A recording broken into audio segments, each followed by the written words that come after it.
Ceci n'est pas un conseil en investissement. Je partage ma vision sur le marché financier en général.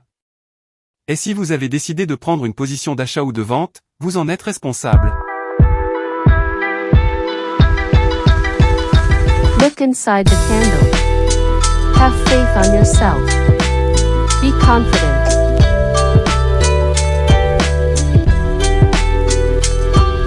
Let's go and earn some money.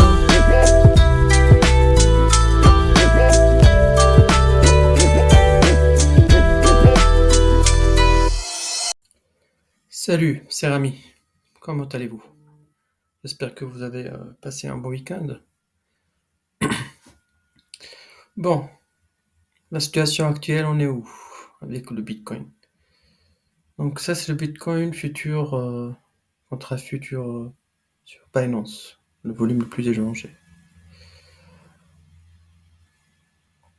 Bon, on a donc 2 semaines, les 2 dernières semaines passées, c'était bien un beau short. Et ils ont vendu, total, hein, donc c'est en semaine. Donc les traits que j'ai mis ici, ce sont les clusters de... Donc ici, ça les clusters de vente, 22 800, 22 700 et 22 610. Donc je vais pas entrer dans les détails, comment je fais tout ça, ça viendra au fur et à mesure chaque fois que je vous explique des trucs. Mais enfin, donc voilà, ces prix-là, il faut voir ces prix, et 23 000 aussi. En fait, il faut surveiller ces prix. Il faut à chaque fois que le prix donc revient, alors, si le prix revient, normalement il va revenir, hein, comme je l'ai expliqué la dernière fois. Donc le prix, quand il va revenir ici, il faut voir, il faut comparer le nombre d'acheteurs par rapport au nombre de vendeurs qui étaient à ce prix-là. En fait, si c'est supérieur, donc c'est positif. Si c'est juste, on a testé les vendeurs et il n'y a pas assez de puissance, donc ça sera un autre scénario. Donc voilà. On commence par le mauvais scénario et on finit par le bon, comme ça. Donc voilà, le mauvais scénario, c'est qu'on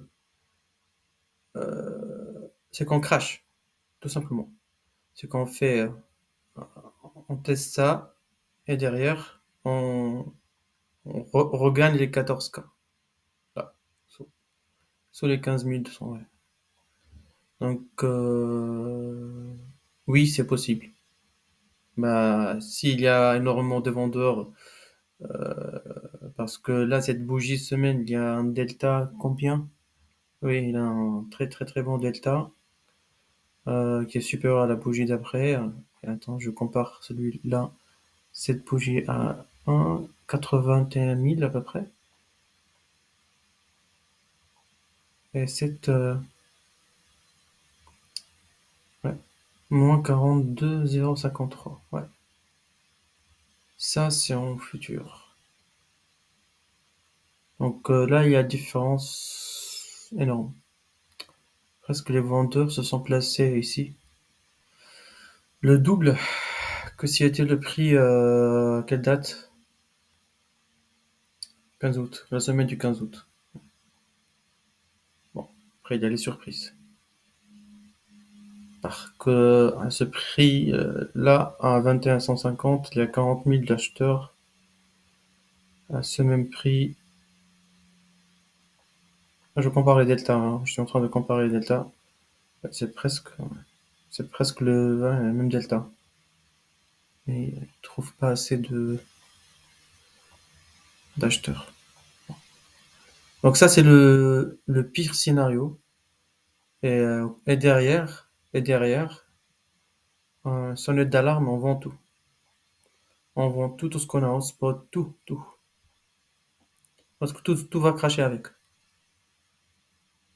Oui, je vous le dis. Donc on teste ça et après on casse ça. Ce prix parce que en fait si ce prix 21 300 il casse, et celui-là 20 360 60 il casse. Je sais très bien qu'il y a un CME gap ici, donc si on fait comme ça, hop, on retourne et hop, pour une continuité baissière, hein. Et là c'est le crash et tout le monde restera bouche bée. Donc ça, quand je regarde ça en weekly, parce que cette bougie en weekly de la semaine dernière, j'ai pas fait attention. Je m'excuse, j'étais trop sentimental. Ouais, c'est ça, il faut regarder les chiffres, hein. Euh, le deuxième scénario que je vois, c'est que on teste ça et après on redescend ici, un bon cluster acheteur ici, et on ramène le prix vers le haut, vers les 28 000, vers les 30 000 après. Après, si ce scénario sert, si on aura ce scénario après 28 000, 3 000, on verra. Euh, Parce qu'en fait, cette semaine, il y a un truc qui me dire, il y a un scénario que j'aime voir, franchement. En fait, il y a un delta change, en fait, ici, hein. Un delta change qui est supérieur à cette semaine-là. Delta change à 32 000, hein, 32 000, c'est-à-dire le caractère, l'interaction entre vendeur et acheteur, et les acheteurs sont plus présents que cette bougie-là. Donc 21 124, le delta change, la différence entre les vendeurs et les acheteurs. Donc c'est crescendo, c'est vers le haut. Donc ce scénario, ce que j'opte, ouais, ça c'est le VWAP. Bon, je vais mettre un lien pour savoir comment trader avec VWAP, le VWAP et le TWAP. Donc aujourd'hui, ce week-end, on n'a rien fait avec le Bitcoin, donc c'est pas intéressant, pas du tout. Je vais l'enlever.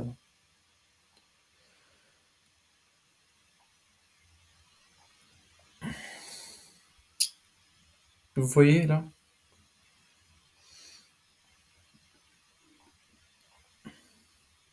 C'est vert. Le week-end, c'est vert. Mais le prix n'a pas bougé. J'attends une explosion derrière. J'attends une explosion qui nous. C'est un délire, hein, donc. En fait, les prix, ça casse aisément. Le troisième scénario.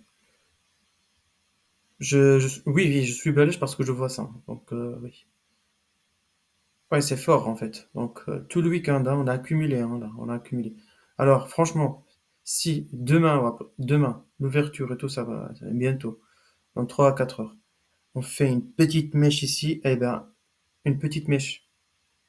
Là, on prend le 21 666, on fait comme ça, et le prix, il part en flèche. Après, si on fait ça.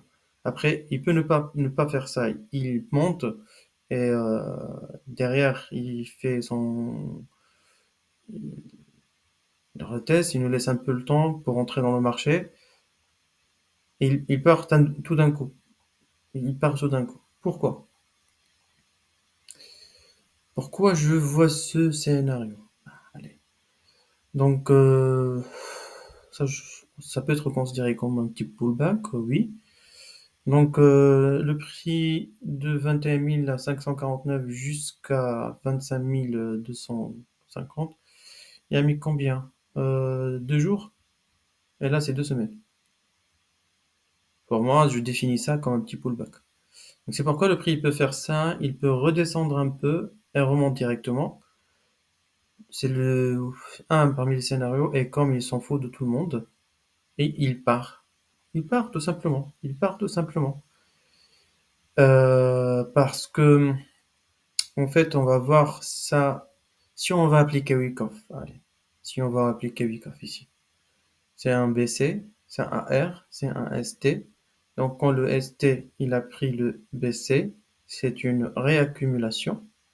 Donc, BC, AR, ST. Donc, on est sur le saut. le saut. Donc sur le saut, on a un... Avec le SCS, je m'en sors jamais avec Wyckoff.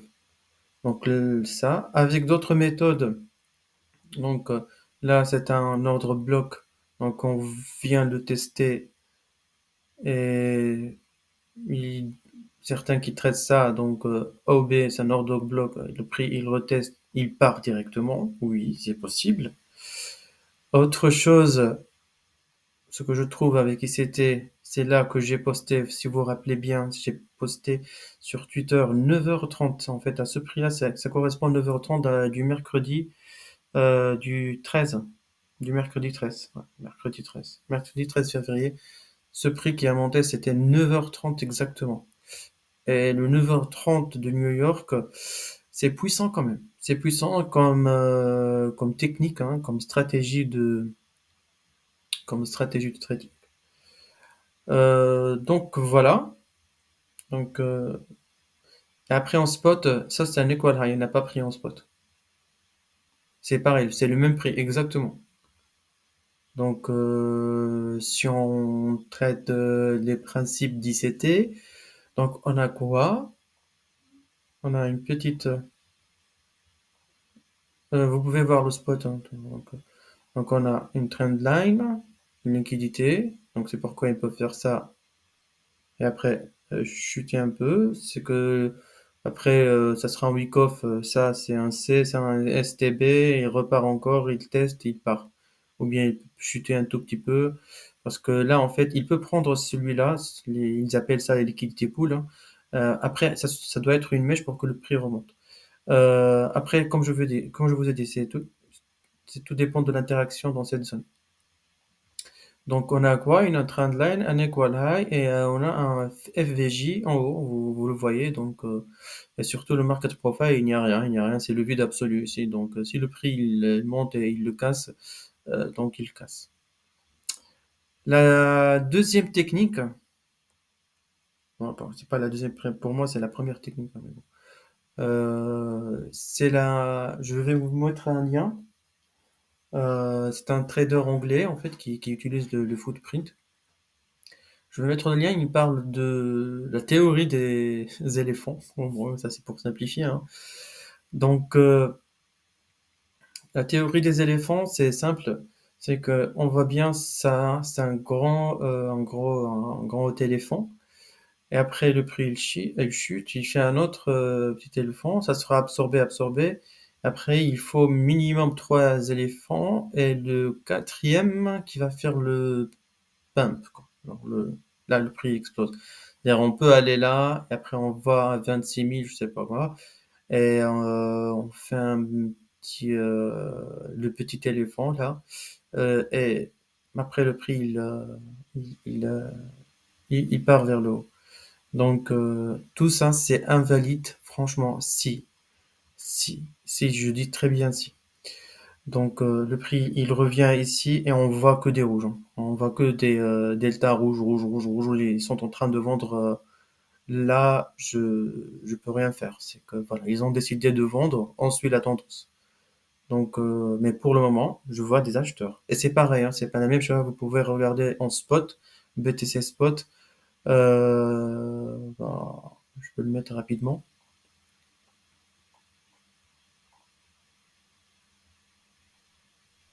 Donc en spot, on voit quoi? Donc à ce prix-là, le prix était racheté en spot et non pas en futur. Et là, ça commence, hein, ça commence. Les gens achètent en spot maintenant. Oui, on voit bien le delta qui est en train de changer. Donc ouais, en plus, il y a un beau volume ici. Bon, bon, ça c'est en gros. Je parle donc les hypothèses. C'est comme ça que je traite les hypothèses. Ce sont des hypothèses, c'est à suivre. Euh, bon, après, j'utilise un indicateur que j'aime bien. C'est Voss Predictive Filter. J'aime bien. Vous pouvez regarder la vidéo que Atas vous propose. il n'est pas mal en fait. Moi, je le vois généralement en daily.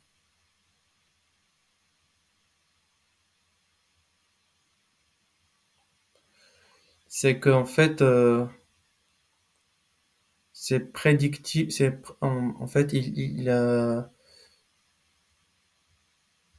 en fait, quand il crosse le rouge, vous pouvez regarder la vidéo. Mais franchement, euh, c- c'est très puissant. C'est très puissant. C'est-à-dire, il te prévient. C'est-à-dire, t'es en alerte, mais c'est pas précis en termes de temps. En fait, quand le rouge, celui-là, il casse là, hop, on regarde, il nous prévient qu'il y a le prix, il va changer de direction.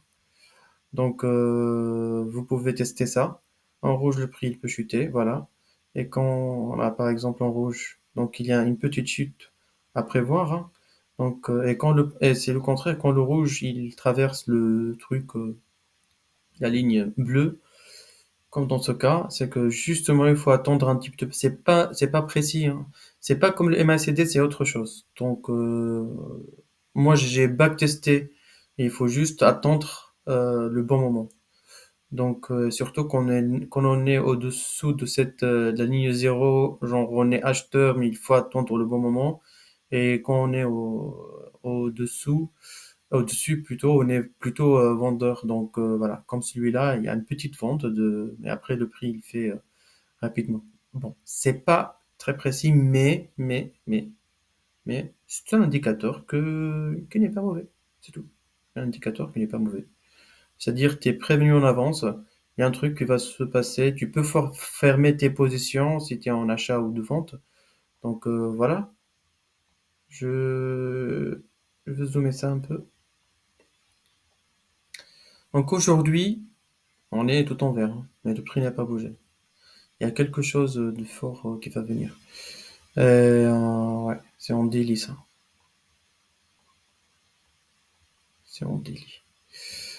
Après, ce que je trouve amusant et hallucinant, c'est qu'on a monté, mais on spot, si on regarde la cumulative delta, ah, on bouge pas, hein. La cumulative delta, tout ce qui est négatif, c'est plus négatif que tout ce qui est en vert, c'est-à-dire les acheteurs. Moi, j'attends les acheteurs, hein, les acheteurs potentiels. Mais franchement, j'attends les acheteurs, ils sont où? Allez, manifestez-vous. Il faut acheter. Allez, qu'on fait monter le prix. Bon, j'espère que